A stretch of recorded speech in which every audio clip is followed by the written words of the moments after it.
Hey, salut les amis, c'est Ludo, j'espère que vous allez bien. On se retrouve aujourd'hui pour une nouvelle vidéo et il va s'agir d'un book haul.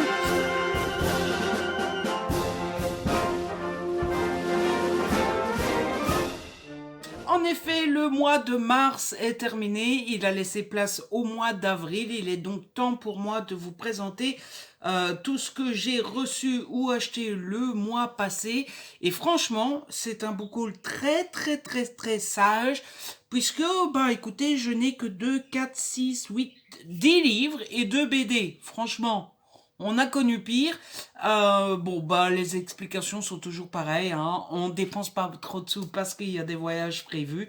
Euh, et puis, euh, et puis voilà, moins de SP demandés, moins de SP reçus, tout ça, tout ça. Mais c'est pas plus mal. Et ce que je vous propose, c'est qu'on commence tout de suite pour que la vidéo ne dure pas trop longtemps. Alors, comme d'habitude, on va commencer par les services presse. Tout d'abord, j'ai reçu de la part des éditions Cherry Publishing Mechanical de Aurore Knox. C'est un tout petit livre. Il fait quoi? Ça doit faire 200 pages, ça. Ouais, 229 pages. Écoutez, bon, voilà, la couverture veut tout dire. Pour moi, ça va être dans la mécanique. Alors, est-ce que c'est la voiture? Oui, hein, il y a une voiture sur la couverture. Et le mec torse-poil m'a fait penser à de l'érotisme. Vous savez que j'aime bien de temps à autre des romances érotiques. Donc voilà, c'est pour ça que je l'ai demandé. J'ai hâte de le lire et forcément, je vous en donnerai des nouvelles quand je l'aurai lu. Parce que vous en donner des nouvelles sans l'avoir lu, c'est compliqué tout de même. Ensuite, j'ai reçu un service presse que je n'avais pas demandé. J'ai reçu Dans les brumes de Capellans d'Olivier Norek. C'est aux éditions Michel Lafon. Il sort donc, comme vous le voyez, le 7 avril. Alors, je ne l'ai pas demandé. Non pas parce que j'aime pas Olivier Norek, au contraire, j'aime beaucoup Olivier Norek. C'est simplement parce que c'est un nouveau tome avec Coste. Alors, je sais plus le prénom de Coste, mais bon, avec l'inspecteur Coste. Et que j'ai... alors, il y a deux raisons. D'abord, c'est le tome 4, j'ai toujours pas lu le tome 3. Et deuxièmement, j'ai les trois premiers en format poche, et donc je m'achèterai le tome 4 en format poche aussi, et donc bah, celui-là ne m'intéressait pas, mais j'ai rien demandé, je l'ai reçu quand même. Bon, voilà. Je pense que je ne le lirai pas maintenant, j'attendrai la sortie poche, tout simplement parce que si je le lis maintenant dans dans ce format-là, j'aurai plus envie d'acheter le poche plus tard. Voilà, c'est psychologique. Acheter un livre que j'ai déjà lu, ça m'énerve, donc je pense que j'attendrai le poche, comme ça je pourrai découvrir ce quatrième tome en poche. Et accessoirement, j'aurai du temps pour lire le tome 3. Parce que, bon, autant les lire dans l'ordre. Ensuite, j'ai reçu un livre qui m'a fait très plaisir. Alors, c'est l'un des deux qui m'a fait le plus plaisir. J'ai reçu L'affaire Alaska Sanders de Joël Dicker aux éditions Rosie and Wolf. J'aime beaucoup Joël Dicker et donc j'ai tenté, j'ai demandé et je l'ai reçu et ça m'a fait trop plaisir. Je l'ai déjà lu, normalement vous devriez avoir mon avis incessamment sous peu, hein, voilà. Mais je l'ai déjà lu. Alors c'est la suite de La vérité sur l'affaire Harry Geber.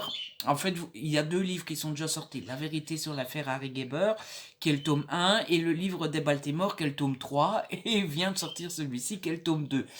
Mais on peut lire chaque tome indépendamment l'un de l'autre. Moi, je trouve que c'est mieux de les lire dans l'ordre. Mais c'est pas le cas puisque j'ai lu le tome 1 et le 3 et je viens de lire celui-ci. Mais voilà, autant lire dans l'ordre si jamais vous le pouvez. Toujours est-il que je l'ai déjà lu. J'ai beaucoup aimé. On retrouve Marcus Goldman qui va à nouveau être mêlé à un crime et qui va de nouveau mener l'enquête dans son coin avec ses petites méthodes de, de, de civil, hein, c'est pas un policier, et ça se passe de nouveau dans une petite ville au fin fond de l'Amérique, dans le New Hampshire, hein, c'est vraiment tout dessus pour ceux qui connaissent pas, dans le nord-est, juste en dessous du Maine, et on a de nouveau des allers-retours entre les différentes années, puisque le livre se passe en 2010 et le crime s'est passé en 1999. Ensuite, j'ai reçu 2 services presse de la part des éditions Harlequin dans la collection EH. Tout d'abord, j'ai reçu Criminal Love d'Alana Scott. J'aime beaucoup Alana, j'ai beaucoup aimé ses livres jusqu'à maintenant. Certains plus que d'autres, mais en général j'ai plutôt bien aimé. Et donc quand j'ai vu son nom, j'ai pas hésité une seconde et je l'ai demandé. Et ici on est avec une romance où il y a un tueur à gages. Voilà, un tueur à gages professionnel. Bon, j'espère que ça ressemblera pas trop à mon idée parce que j'ai une idée avec une romance de tueur à gages. Donc bon. J'espère que ça ressemblera pas trop, sinon mon idée est foutue.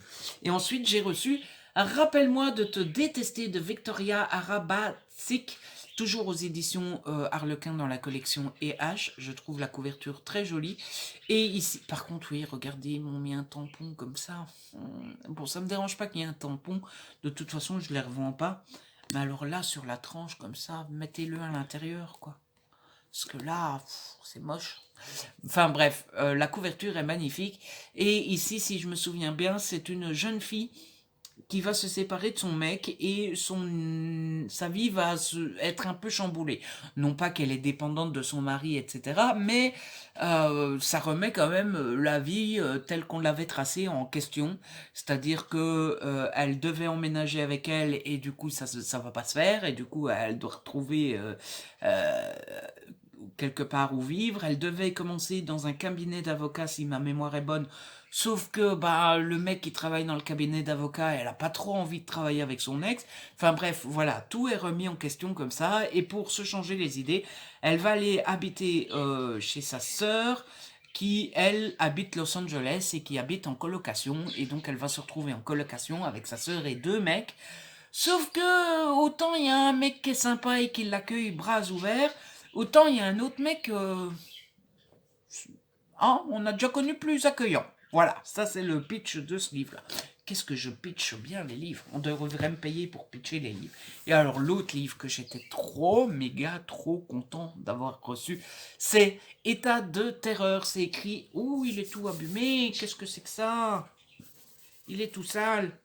J'ai reçu État de terreur d'Eli Bonham Clinton et Louise Penny, c'est aux éditions Actes Sud dans la collection Actes Noirs. J'ai un nouveau partenariat avec eux, normalement, si ça se fait bien. Toujours est-il que j'ai déjà reçu celui-ci et que j'étais déjà content. Un beau bébé de 500 pages que j'ai déjà lu. Ici, on va être avec une jeune dame qui s'appelle Hélène.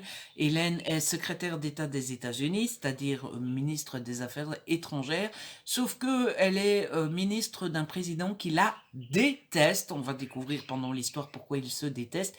Et surtout, on est à un moment de terreur complète puisque il y a des attentats un petit peu partout aux États-Unis et donc la secrétaire d'État va devoir tout faire pour que les attentats s'arrêtent avec le président et avec tous les autres ministres, tout ça. C'était méga cool, je l'ai déjà lu, je vous en reparle très vite en update lecture. C'est tout ce que j'ai reçu en service presse niveau livre. J'en ai moi-même acheté 4. Voilà, heureusement que je vous dis raisonnable, on dépense pas ses sous, tout ça.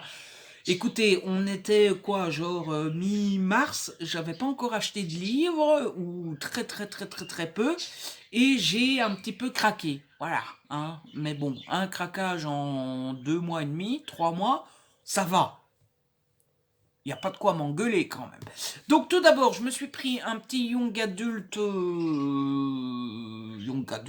je me suis pris Inheritance Games de Jennifer Lynn Barnes aux éditions PKJ.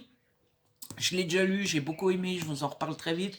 C'est l'histoire d'une jeune fille qui s'appelle Avery. Avery, on va découvrir qu'elle vient d'hériter d'un inconnu, mais un inconnu très riche.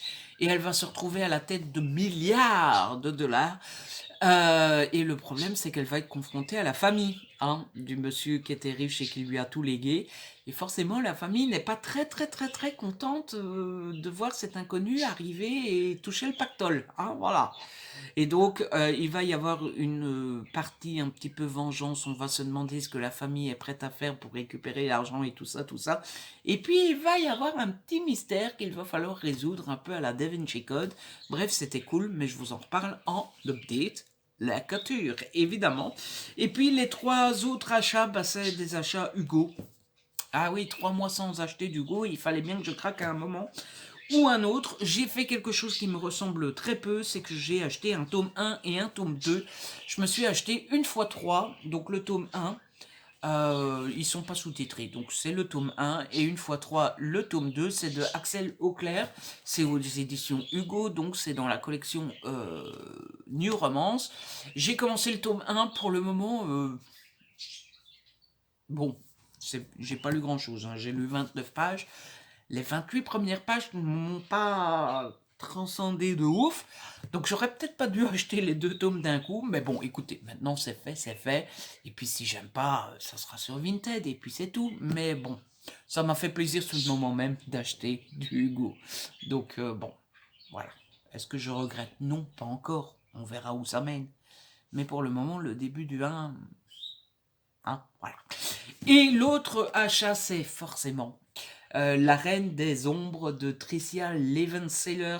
C'est aux éditions Stardust. Alors, c'est pas Hugo, mais c'est Hugo quand même. En fait, Stardust est la nouvelle collection d'Hugo. Collection destinée à la SFFFF, plus particulièrement à la fantasy, je pense. Et c'est le premier titre qu'ils sortent dans la collection. Alors, je l'ai pas reçu abîmé comme ça, hein. C'est moi qui ai fait le con avec. Je ne sais pas trop de quoi ça parle. Tout ce que je sais, c'est que c'est de la fantasy, que c'est sorti chez Hugo, c'est leur premier titre. Et puis, vous savez que j'ai découvert la fantasy assez récemment. Ça fait pas si longtemps que j'en lis. Et donc, bah, je m'intéresse de plus en plus à ce genre. Et donc, bah, quand je peux en lire un, quand je peux en découvrir un, c'est avec plaisir. J'espère qu'il me plaira. Il est assez court, hein, c'est assez étonnant pour de la fantasy. Il fait 430 pages, mais écrit super gros. Et il n'y a qu'un seul tome, c'est un one-shot. C'est assez rare, je pense, en fantasy. Je suis pas encore expert, comme je vous disais.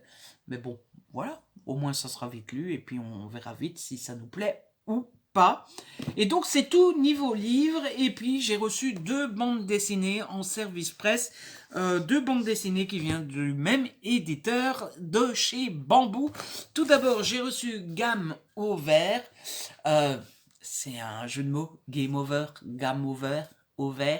Hein, vous voyez, c'est de Damian Esteban Hernandez, c'est chez Bambou Édition donc, et c'est un truc un peu qui se veut écologique, je pense. C'est Daniel qui est toujours dans ses jeux vidéo, alors quand il doit passer 15 jours chez ses grands-parents à la campagne sans écran, et pire sans connexion à un réseau, il a l'impression d'atterrir droit en enfer. Heureusement, son grand-père est un homme plein de ressources, et il veut initier le jeune citadin à la magie de la nature. Et quand une mystérieuse femme louve apparaît pour confier une succession de défis à Daniel, les jeux vidéo vont lui sembler bien fat à côté des aventures de la vraie vie. Donc voilà, ça a l'air assez sympatoche. Je vais vite vous montrer un petit peu à quoi ressemblent les dessins. Comme d'habitude, j'ai assez hâte de la lire. Vous savez que j'adore, moi, la bande dessinée. Et ensuite, j'ai reçu Science Infuse, le tome 1, l'espace-temps. C'est de Bertrand Becca, de Chakma, J. Mariol, L. Croix. C'est donc toujours aux éditions Bambou. Je vous montre un petit peu à quoi ressemblent les dessins que je trouve très réussis aussi, très jolis. Voilà. Même le début est super joli. Oh, j'allais dire, ils n'ont pas mis le truc service presse, mais il est là, mais vraiment, il faut le voir, quoi. Ça, c'est cool quand ils mettent service presse, parce que je comprends hein, qui tamponne service presse et tout ça, mais c'est cool quand ils le font discrètement comme ça.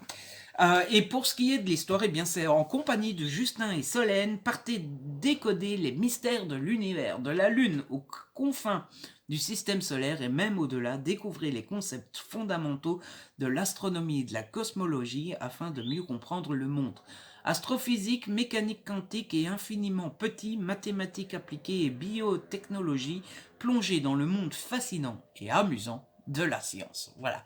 Donc ça me donne très envie. J'aime beaucoup la BD, mais j'aime encore plus quand elles sont un peu éducatives, ludiques, et qu'on a l'occasion d'apprendre sans s'en rendre compte et d'apprendre en s'amusant. C'est toujours chouette. Voilà, voilà. Et c'est comme ça que se termine ce book haul. Vous voyez, comme quoi il était sage, comme quoi je dépense pas trop de sous en ce moment, et comme quoi je reçois pas trop de services presse. Écoutez, c'est peut-être mieux. Au moins, je suis un petit peu plus et je lis un petit peu plus rapidement ce que je reçois. En tout cas, j'espère que cette vidéo vous aura plu. J'espère que vous aurez passé un bon moment en ma compagnie. Si c'est le cas, n'hésitez pas à la liker, à la partager. N'hésitez pas à me laisser un petit commentaire. Vous savez que j'adore vous lire. Si ce n'est pas encore fait, abonnez-vous. C'est gratuit et ça fait plaisir. On se retrouve très vite pour une nouvelle vidéo. D'ici là, prenez soin de vous et de ceux que vous aimez.